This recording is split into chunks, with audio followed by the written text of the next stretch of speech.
How could a man like Bill de Blasio, nay Warren Wilhelm, okay, or whatever his name is, have a 50-point lead against a decent, righteous, rational candidate like Joe Lhota?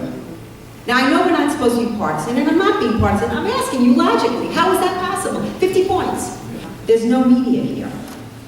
Now, let me assure you that if some Soros-funded group like Media Matters or CAP, the Center for American Progress, had called a press conference to expose Joe Lhota, you wouldn't be able to get into the door. And therein lies the problem. It's not that we have a low information voter, we have a no information voter. Today I did run an ad that was not a response to an ad, but a campaign called StopRedBill.com. StopRedBill.com is about, you've submitted an ad to the New York City subway system with the bullets. He'll endanger New Yorkers by stopping counter-terror surveillance programs. He partners with vicious terror-related foes of Israel, Linda Sarsour. He supported bloody communist terrorists in Central America, and he's called for the gagging of his political foes. So this is an ad that's going to run the week before. That is, if the MTA will run it, the week before. But the very idea that this man, who, by the way, has, taken an Andrew Cuomo approach to this election, saying nothing controversial. He's not even in his own ads. His mixed-race family is. You don't even see him in his own ads. How politically exploitative is that? And really creepy. His children, because he wants to talk about the mosaic of the city. He takes no position that's controversial except to say, at a rally, Muslims for de Blasio, that he's going to dismantle counter-terrorism programs. Now, I want to discuss this. This is my bailiwick. First of all, he's saying that he's going to dismantle counter-terrorism programs. The most successful counter-terrorism force, in my opinion, is New York NYPD counter-terror in the world. But he's gonna dismantle the surveil on the actual perps. Sorry, that's the way it is. The idea that in this city, first of all, the most desirable target in the world, it is the capital of the free world. It is the capital of freedom. That you would seek to dismantle what is absolutely been a successful program. Muslims who reject jihad would stand with me. The idea that I am anti-Muslim is ridiculous. Nobody wants to talk about the work that I do with Muslim girls that are living in households where they can't be free, they can't be westernized, they don't want to wear the hijab. Nobody talks about that. Anyone that calls me anti-Muslim is saying all Muslims support jihad. I don't believe that.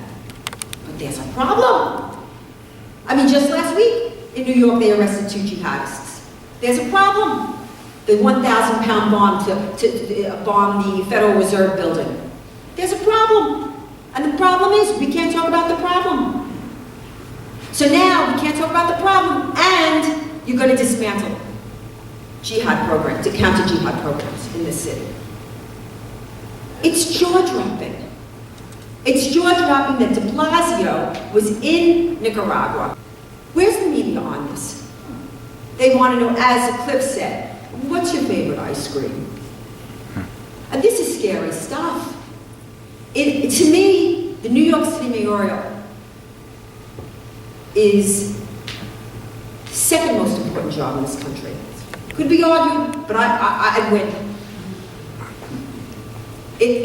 All points lead here. I'm not even going to discuss what he proposes in taxes, his fiscal policy, which, as you know, he believes in, socialism, and he is a Marxist, and redistribution of the wealth. He's going to kill the producer.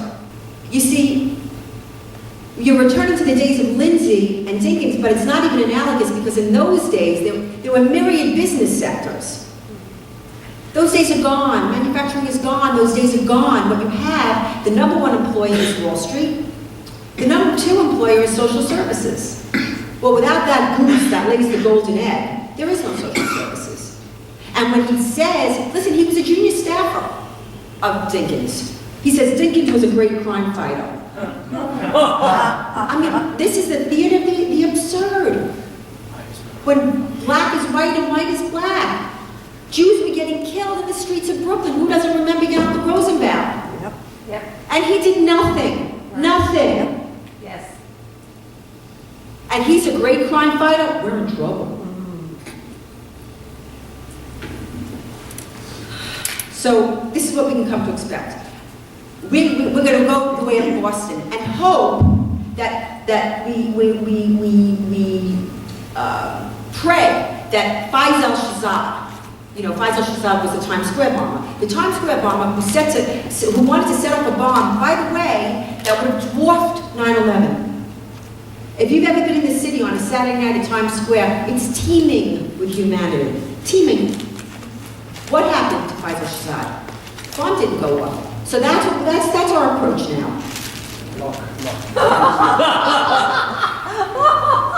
Think about it. Clearly, de Blasio is living off the successes of Giuliani policies that were followed, wisely, in a rare, wise moment, by Bloomberg. He did do that. On Counter-Jihad programs, he was very good, and he stood by Ray Kelly. He's going to get rid of Ray Kelly? De Blasio? Really? I mean, I'm telling you, the people are they're gonna have to escape this city. What bothers me more than anything is this 50-point difference. It's astounding. It's astonishing. He's a very dangerous man who is not even so much as, seen the error of his ways. He stands by his support of the Sandinistas, saying that, the U.S. policy was wrong. Why? Because we were pursuing freedom? Because we supported freedom? No. But this man must be challenged. And by the way, you have a damn good candidate, Loda. And Giuliani loves him too. The man can get a column inch of press, except he has ties to the Tea Party. That's all he gets. This is the era. This is a dangerous, explosive era, and you see how they're accomplishing their goals. They ridicule, they demonize, they marginalize any truth teller. Any truth teller. I mean, my name has been dragged through the mud. I've been smeared, marginalized, demonized for telling the truth, and so will you too. But have the courage of your convictions and fight the great fight, because the alternative is unthinkable. Thank you, ladies and gentlemen.